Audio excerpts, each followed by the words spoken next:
You're watching The Breakfast Club.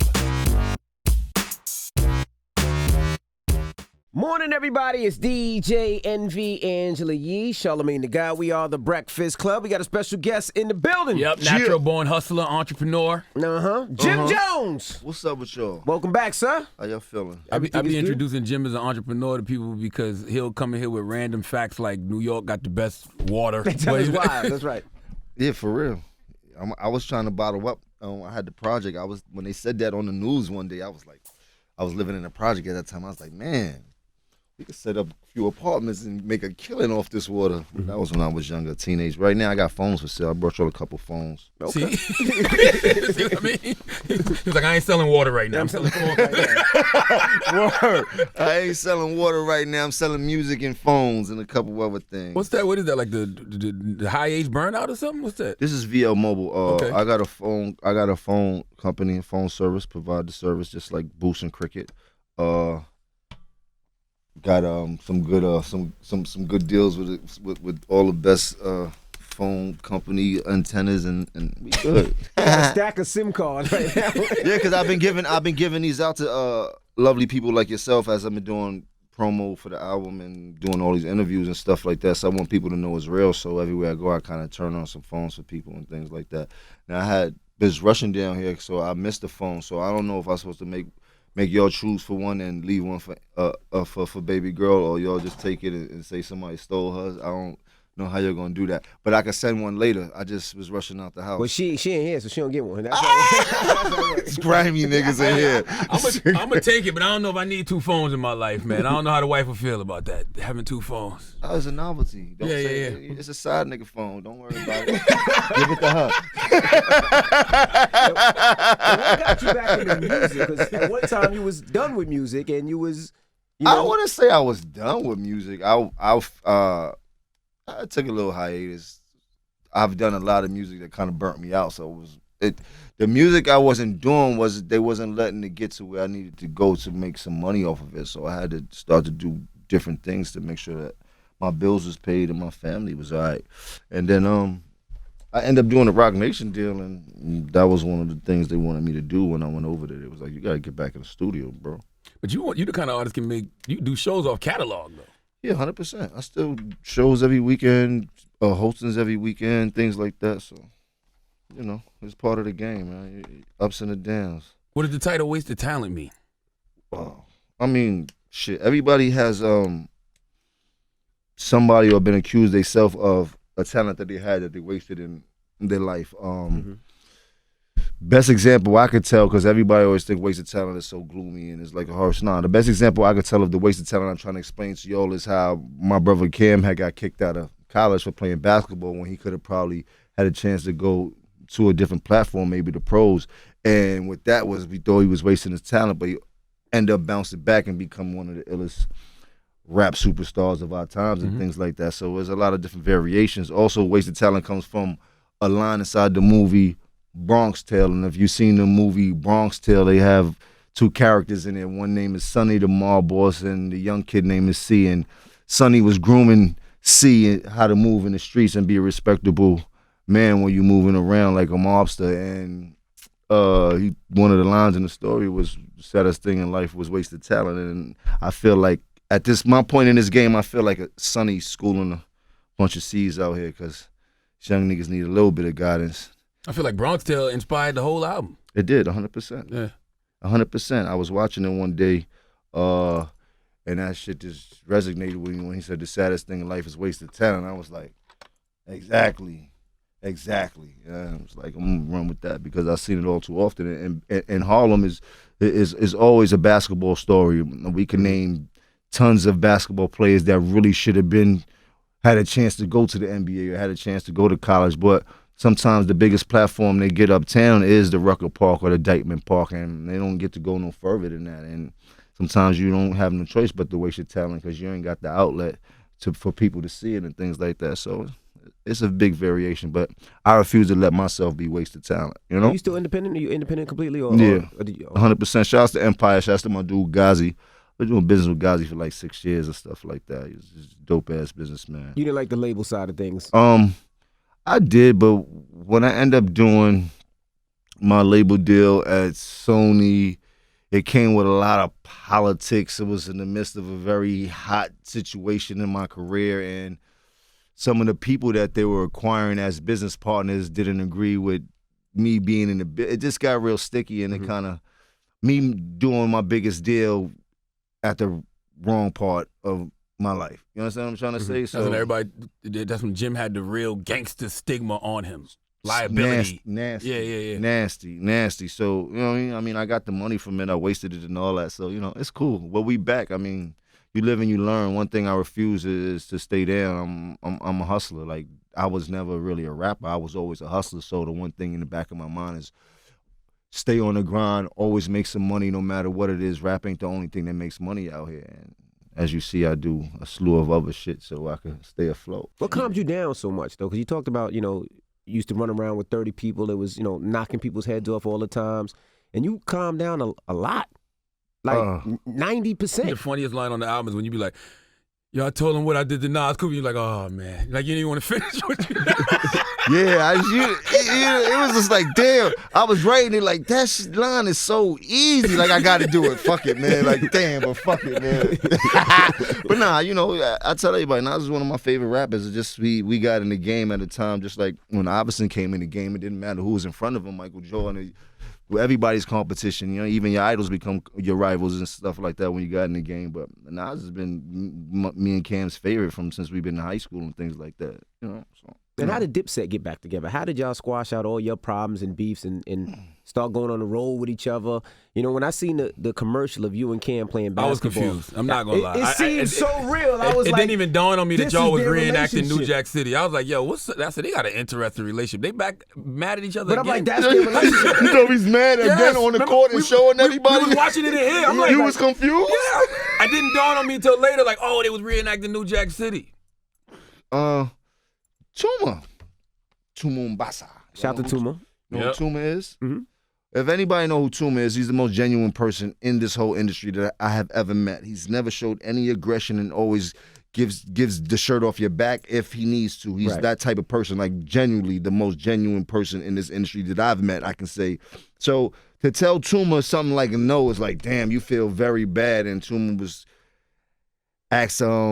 called me one day like, yo, we doing this special concert for Spotify, and it's kind of like a unity concert, and we kind of want to do these big groups from New York and all that, and was wondering, I'm like, I try to throw it off on Cam, try to throw the curve, like, all right, well, I'm cool with it. You just got to ask Cam and all that. He like, all right, well, I asked Cam already. He said, yeah. I'm like, oh, man. And that's what put us back in the box. So after that, it was like, I got to sit down and talk to Cam, and when me and Cam talk, everything was just, it felt like we were teenagers again. And that's what fucked me up. And I knew it had to fuck him up too, because it was, you know what I mean? You would think that it would be some turmoil, some conflict. Yeah. And it was just, I was like, wow, what the fuck is going on? And it's still like that to this day. Shouts to Cam, shouts to Joel's my brother, shouts to Freaky Zeke. Anybody who's part of Diplomats. There's a lot of names. I can't name them all, but, we're here. Now, what did you do just now, Jim? You took pictures of the serial numbers? Like, oh, so I want to turn it on for y'all. So what I would need from you is your email. Okay. So you can get your bill next month. Nah, but it's a non-contractual phone agreement. So if you don't want to continue the service, you can just leave it off. Or if you want to continue, you pay the bill for whatever the bill costs for unlimited a month. Something like $40. Gotcha. Stuff like that. So I'll take the picture of it, send it to my partner. He'll turn the phones on, when put your emails in the database, and then after the minutes is up, whatever we gave you on this, then they'll send you the email like, yeah, you want to continue your service. Pay $39.99 for next 30 days, free data and all that type of stuff. Now let's talk about Joel's. We seen Joel's got into a little trouble at the airport. Mm-hmm. What was that conversation when he called you, or when you heard about it? Cam called me. Mm-hmm. And if you know me and Cam, anybody know me and Cam, everything to us is a fucking joke, even in the midst of the fucking worst situation. Right. So I wouldn't take that as a joke, but anything coming from Cam is like, nigga, why are you calling me with this bizarre shit? So he called me like, your man just got locked up in the airport. I'm like, who you talking about? He like, Joel's. I'm like, why you always playing like that? He like, no, for real. My mom just told me he just got locked up in the airport. I'm telling you. I'm like, Cam, stop playing with me. He said, all right, you know what? You find out for yourself. I'm just telling you that your man just got locked up at the airport. And I called him back like, nigga, why you always playing so much? I wasn't playing, nigga. Like, yo, I told you what happened. And it was like, wow. And then everything just got serious. Because it didn't sound right. It didn't sound right. Jules, you got to know better than that. It sound fucking crazy. It sound like Chinese mixed with Spanish and Russian. It sound wow. You dig? So I was just like, yo, and, you know, God bless him. He's back home with his family. He's going back with situations so he could start to hit the road and support his family while he's fighting his case. And, you know, I got too much to say about that. I know that he's in God's hand. He's prayed up. He got some of the best lawyers, and we're going to run it down the line. He's a strong man. We here for him for whatever he needs. He knows that. Like I told him when I went to see him, and, you know, he's been in the studio, got the studio in his house, or with one of his houses that they made him stay at. It's not too bad, you dig? It could be worse, but he's popping. He's doing some music. He's with his family, you dig? Get to move around a little bit. It's gonna figure itself out. I think it'd be all right. Some people would use Joel as an example of wasted talent. In which way? The fact That's a good example. Because it was him and Wayne at one point. It was right here. Mm-hmm. That's perfect. And it's just like example, yeah. Wayne kept going, and it's like Jules stopped even putting out music, it seemed like. Yeah, I mean, I as much as I wanted to ask you why you would say that, but hey, man, life is life, man. I'm gonna tell you why, man. because at one time he was I don't know. I totally one understand of the it. nicest in New York, still the nicest. I get it. And he just stopped. Totally stopped. Stop. I know he had contracts and he didn't want to do things for contracts, but he just stopped.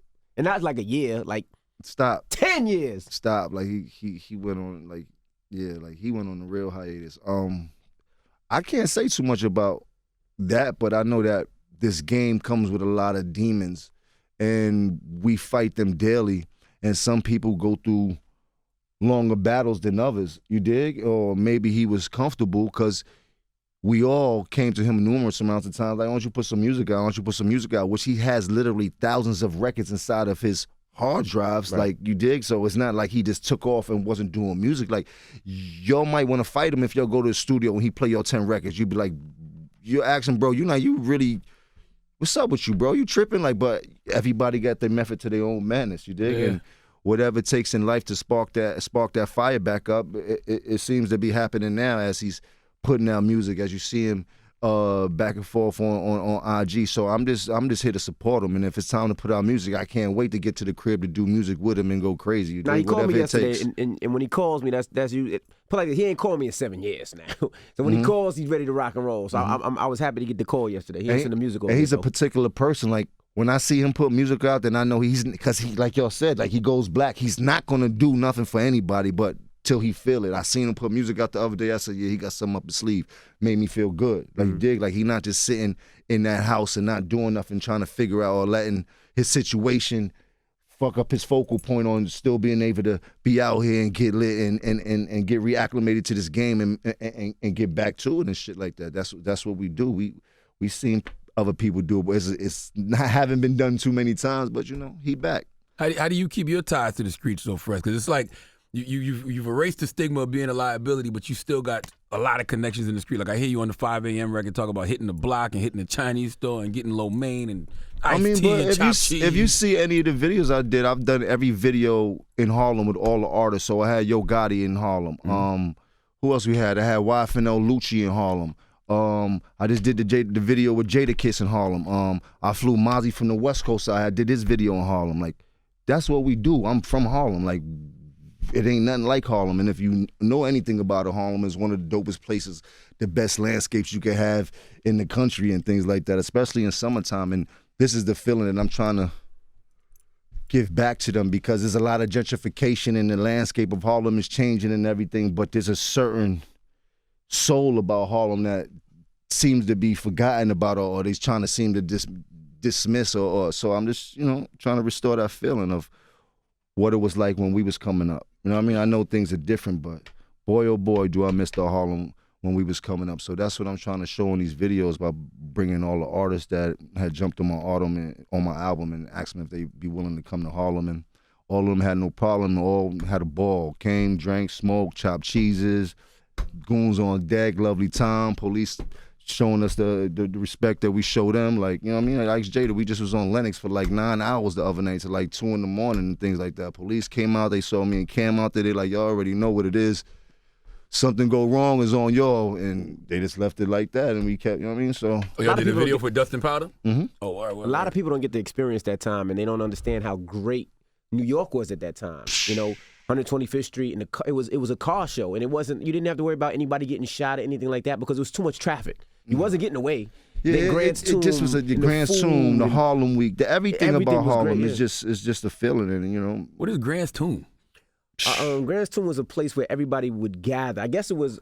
Tomb sound dark. What did you ever get? I can't even explain. All right, so you never been to Harlem Week in '93, '92? Nah, I ain't talking. My first time in New York was 2002. You've been to 25th, right? Yeah. So imagine from 125th Street, starting from 5th Avenue on a Wednesday night, from 5th Avenue, going all the way up to 12th Avenue, all the way around to Grand's Tomb, about 300,000 black people. The flyest cars and the baddest biddies you could see, period, in your life. They migrating from Jersey, from CT, from Philly, like on Wednesday, Grand's Tomb. But Harlem Week, that 1 week, vicious. The most vicious week of life in Harlem. Like when daytime shows, rapping, like.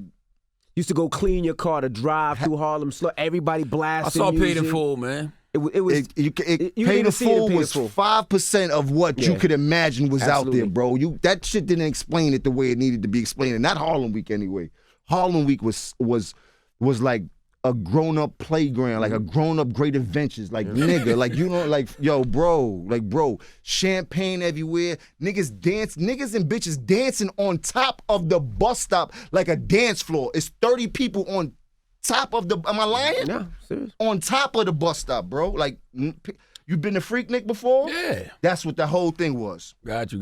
For a whole week straight. But way better. But way dope boyish. It's dope. Way dope boyish. It's dope boy heaven. You dig? Like, you understand what I'm saying? It gave kids inspiration. And fly girl heaven. Like, it gave kids inspiration because I just remember being a kid and I had my little Jetta. And you would go up there with my little Jetta with my little 16s on there, and then you would see the dope boys, drug dealers. They got the 8 Series, the big Benzes, and they got all. And it gave you inspiration. Like, I want to get that.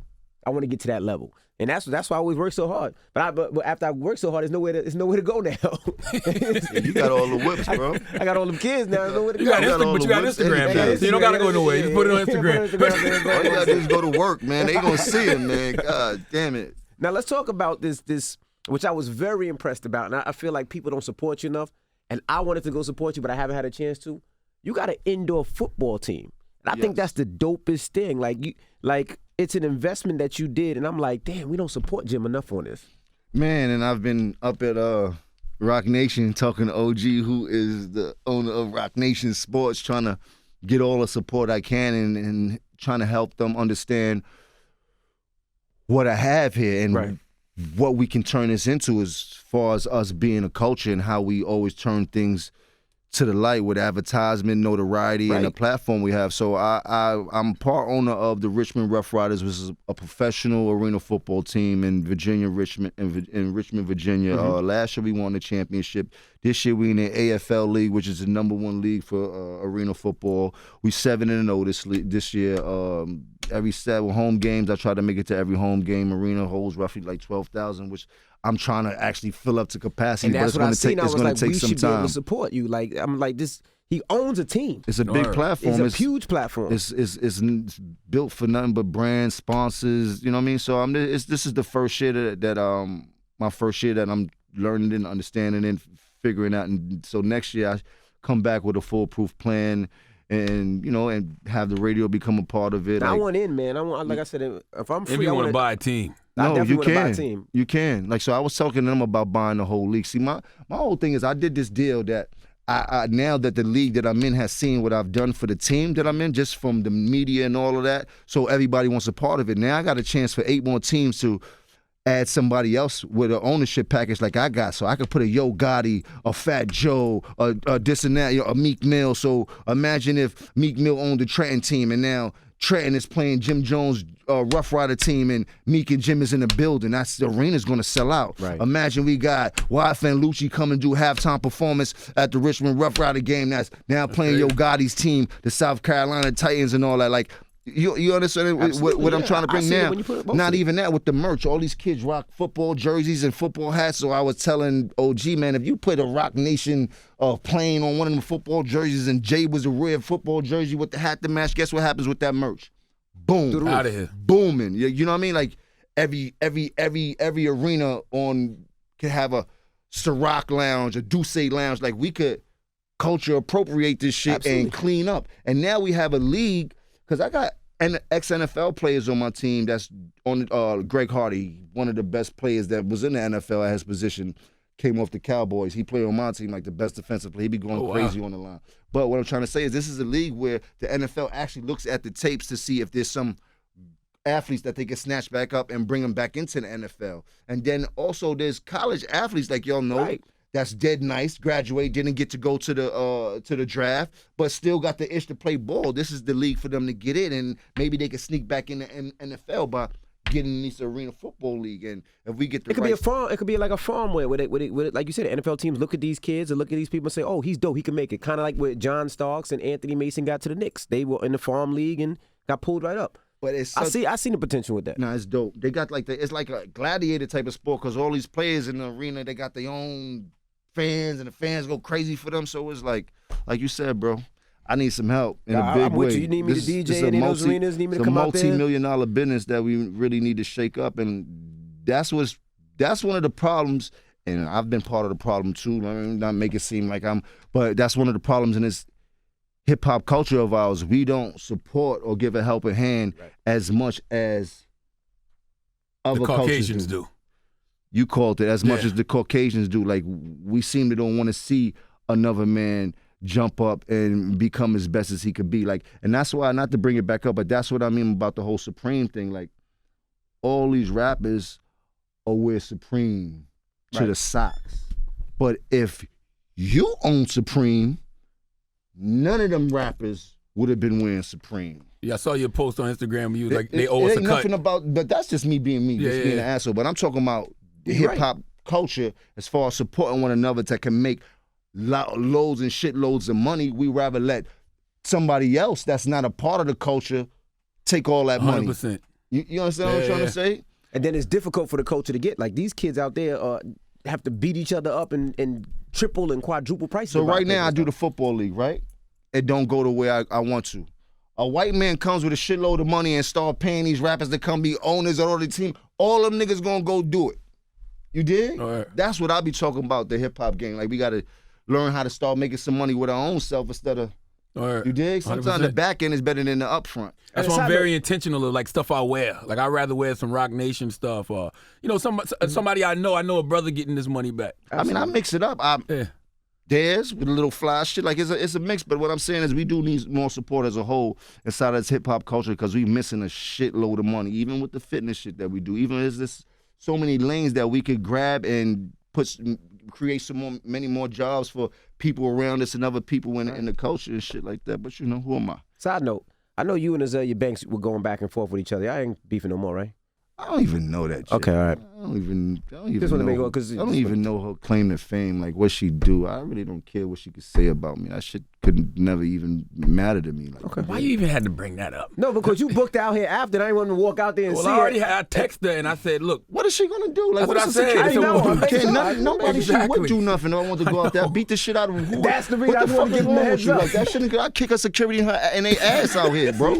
What are they really gonna do, nigga? I agree. I would have to call police. I tell them they can't leave this building, nigga. I didn't text her because I make a call right now. There's niggas downstairs. They'll start coming upstairs, nigga. The security can't stop them. No, I texted because you here. Now, I wasn't worried about anything she was with. I ain't worried about. She had to make sure. Yeah, she a female, bro. I don't care about her, bro. But her security, I'll do something spiteful for them just cause. No, what I actually said to her was like, look, Jim Jones is here. Maybe stay in the car until That's actually what I said. I don't care about her, man. But 3/4. Put me on to that. What's that? What's never that did the 3/4.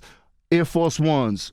We only do the low top and the high top with the strap, not the ones with the strap attached. Nope. No mids. Got you. You wore mids before. You definitely wore mids. He's and it's funny like, damn, I wore the mids a lot of times. Only low top and high top. It's so crazy. My daughter went with me to the store. That's why I had to ask. My daughter was like, Dad, I like the mids. Nah, we don't do mids over here. But the kids in my school, we don't do mids. But over that's what here. I thought, because I knew mid. I call them mids. I was like, what is the three quarter mids? Is he talking about mids? Yeah, we talk about mids. We can't. We don't do mids. You couldn't last in Harlem with a pair of mids. You wouldn't last 2 blocks, bro. Little kids be on your head like, boy, what is that you got on? Wasted talent in the stores, man. Go get that, man. It seemed like y'all listened to a couple of them tracks, or you're just reading them I off listened the to the whole computer. album. Nah, that's how I knew the And then Jadakiss record was you the was in the Dustin club with me the other Powder. night, and they gave me the album. See? I listened to the whole album. I like the record with Kiss. How do you approach that when you're in the booth with Kiss, though? I did it first. Okay. I said, ooh, I got one. You know, you can't just go to Kiss and be like, let's put the beat on, let's do it. Like, I'll get busy, but I'm not trying to be getting busy and knowing Kiss is writing his shit and I'm writing my shit too. Like, nah, I don't. Nah, you dig? But I do records, and I found the one record that I went crazy on, and I felt like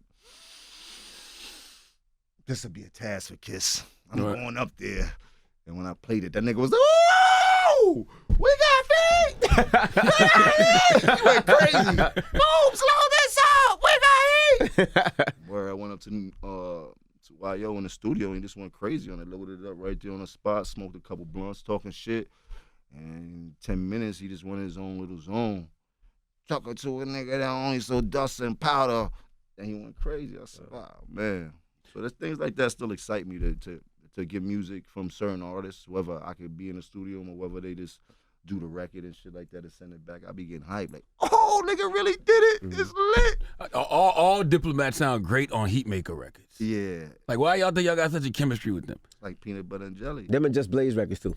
Just Blaze, yeah. Just Blaze records. Cam used to go ham on Just Blaze records. But Heatmaker feel for right now feels like he took like a dip in the abyss somewhere and came back out with a whole new fresh feel on beats. And it doesn't feel like it's something too far from what we know, but it feel like it's on steroids. Fresh, yeah. You know what I mean? It feel like it's something that is relevant right now. And I was like, I don't know what you doing or how you tweaking this shit, but bro, when he gave me the Once Upon a Time, so I've been in the studio for 3 years, but I'll be on the other side of the studio working.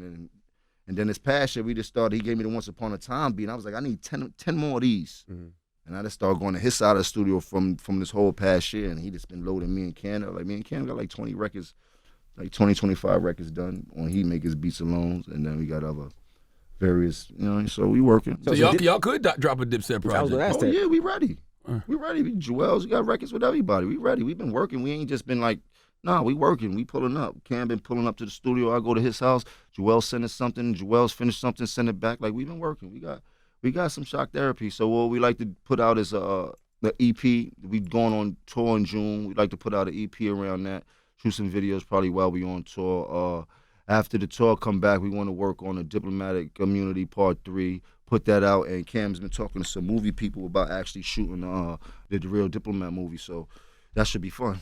Now, what's your relationship with 50? I'm confused. I don't know if y'all... Fuck 50. Let me stop. If y'all joking. Sometimes.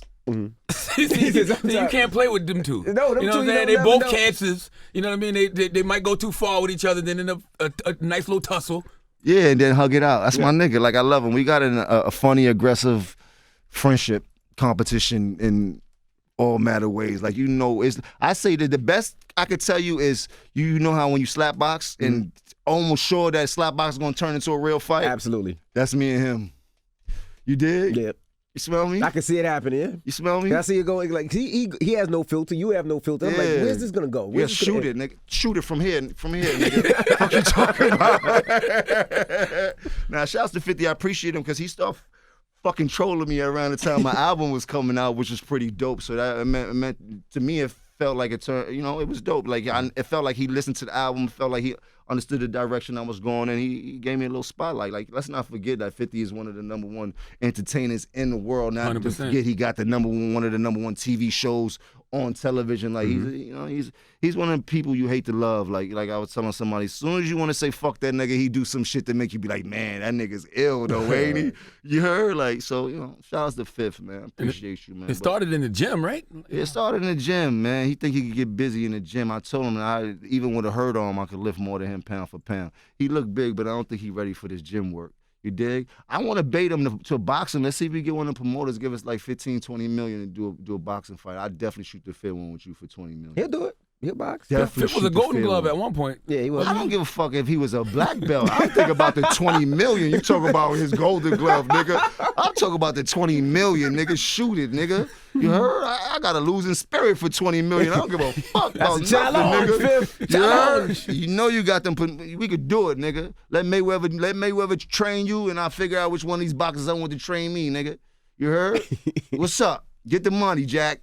Talk that shit now, Fifth. Okay. Get the strap, nigga.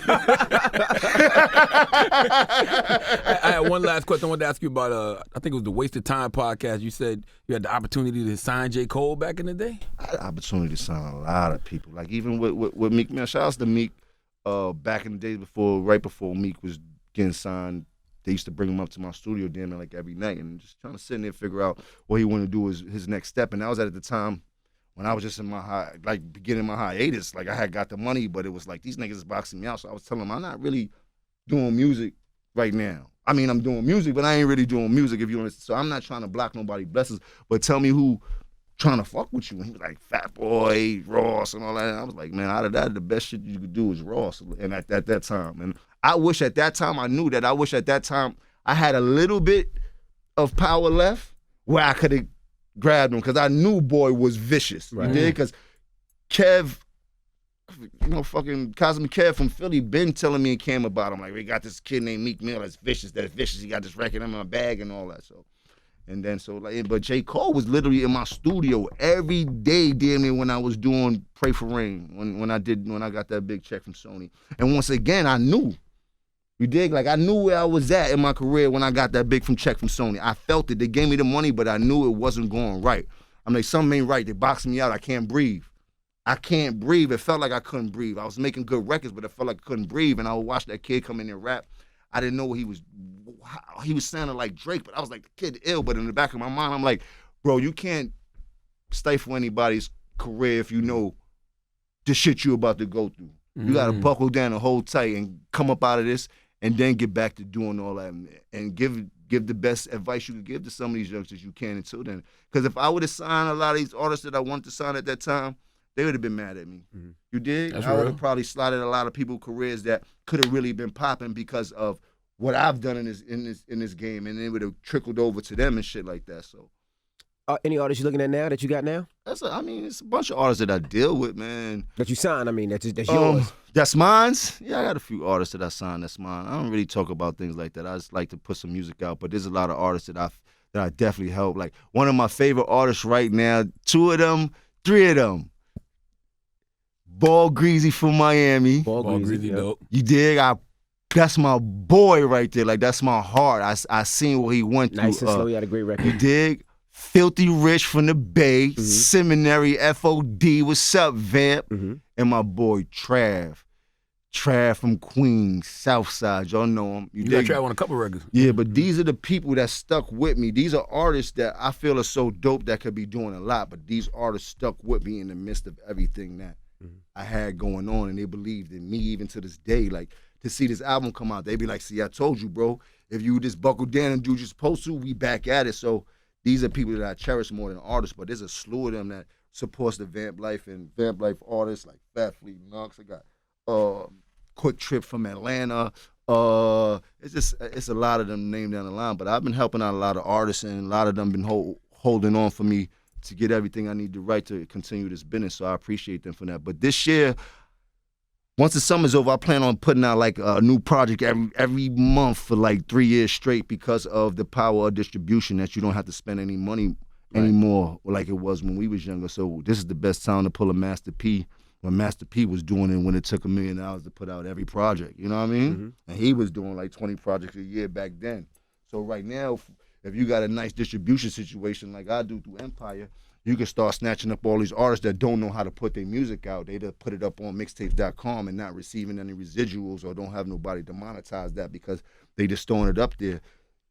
When I can help these artists put it up, monetize them, show them how to get a check, and if one of them records hit, then they off to the races, and they already got their business already in pocket. And, major labels respect that. They'll pick them up in a jiffy, throw them some label support. So, I'm still smart. I still know how to make a dollar, but I had to sit back and figure out what the whole viral shit was because it was confusing to me just same way it was confusing the labels. Like, the illest thing these young kids done is they have found the gap, which was like the Wild Wild West, to make money that no one else could make but them. The labels couldn't get a part of it.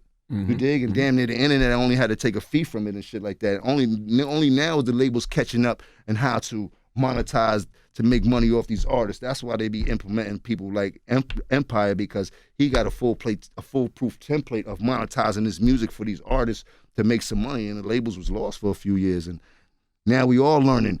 You dig? Niggas going platinum without spending a dollar. It's the illest finesse of all time, nigga.